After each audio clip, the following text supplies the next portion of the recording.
Hello ladies and gentlemen, and welcome to another episode of Unscripted Reviews with me, Freebie Wits, your host. And today we're taking a look at our first ever early access title.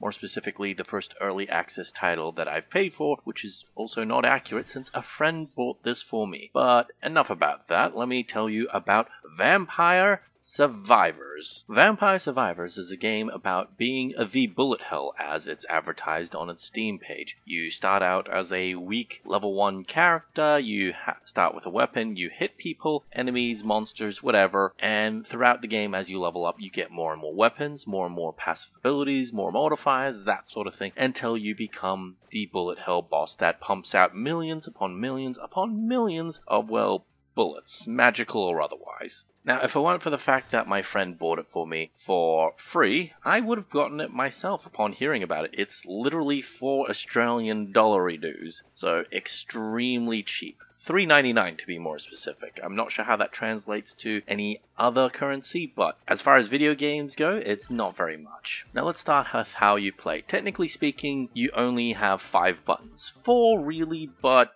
like I said, I'll get into that. In the immediate gameplay, you can only move in the 4 cardinal directions. You can go diagonally, of course, but you only have the 4 main buttons, up, down, left, right, that sort of thing. So the idea is to dodge enemies, kite them, move around to get a better position for your own weapons, that sort of thing. There's a few things to think about here and there, especially based on the enemies. Now, the enemies are fairly simple in how they behave. They just come at you slowly for the most part. Some of them die in one hit, some of them have lots of hit points. It varies. Now, if it was only that, I would say it's fairly boring. It's a mindless slaughter type game, but occasionally it has these little events where a swarm of bats will come from one end of the screen and go to the other, which they aren't very threatening, but because physics is a thing in this game, those bat swarms might push slower enemies across the screen into you.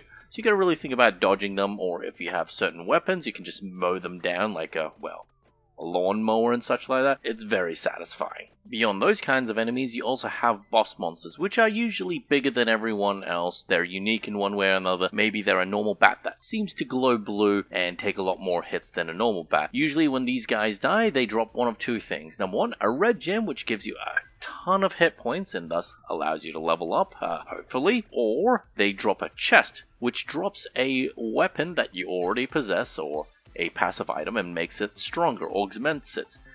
Speaking of augmenting, if you have the right combinations of weapons and passive abilities, they can upgrade one of your weapons to behave completely differently. For example, the King Bible is a weapon that occasionally spawns and rotates around yourself. Depending on its level, the duration of how long it can rotate around yourself, how much damage, its area of effect, and how many Bibles spawn, once again, is dependent on your level. However, if you get the upgraded version, the one that's enhanced by passive abilities and can only gotten through the chest, it never despawns. It's permanently on screen, forever, rotating around you and damaging the enemy. Now, I won't bore you with all the different kinds of weapons you can get and all the different passives, but suffice to say, there are things that directly shoot towards the enemy, things that fire off randomly, things that are AoE, things that are single targeted fast, that sort of thing. And passives can range anywhere between passive extra damage to things as minor as passive extra gold income or a larger AoE to gather items and such. So you don't have to directly touch them and can avoid the enemy mobs a bit more. Beyond that, there are items in the game that you can destroy.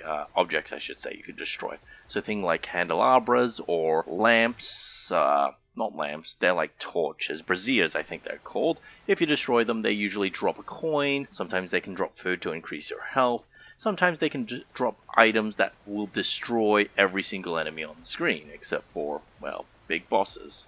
Now, I've already mentioned big bosses and the like before, and the final boss, I won't spoil it for you, but long story short, if you get to the 30-minute mark and a bit beyond, you basically win and unlock hyper mode. And like I said, I won't spoil too much, but after every run, you get all the gold, which you keep, and you can spend it on passive power-ups like a meta progression. You can also use this gold to buy new characters and such like that, unlock new people, and you're always improving no matter what. So a little buff here, a little buff there, that sort of thing. It's very common across video game roguelites these days. So there's not much else to talk about Vampire Survivors. It's a very simple game. It's very fun. If you like what you're looking at, you'll probably enjoy playing it yourself. And if you don't have $3.99 to spend and you want to experience something similar, I would recommend a game called Magic Survival. It's the game that I played before Vampire Survivors. It's a game that I've been playing for quite a while, and it's the game that I was thinking of and compared Vampire Survivors to when I first played Vampire Survivors, when it was first described to me. Do I believe one is better than the other? Maybe. Magic Survival is on the phone, and it's a bit more limited in that regard. I feel some of the spells are a bit cooler here and there, but in the end, I think I might prefer Vampire Survivors overall. And at its price point, yes, I totally recommend it. Now, keynote here, the developers said they will increase the price as they get closer and closer to the release date, as they give it more and more content. So try to get it as soon as possible while it's still, well, $3.99. Anyways, that's my review of Vampire Survivors, and I hope you all have a wonderful day. Bye-bye.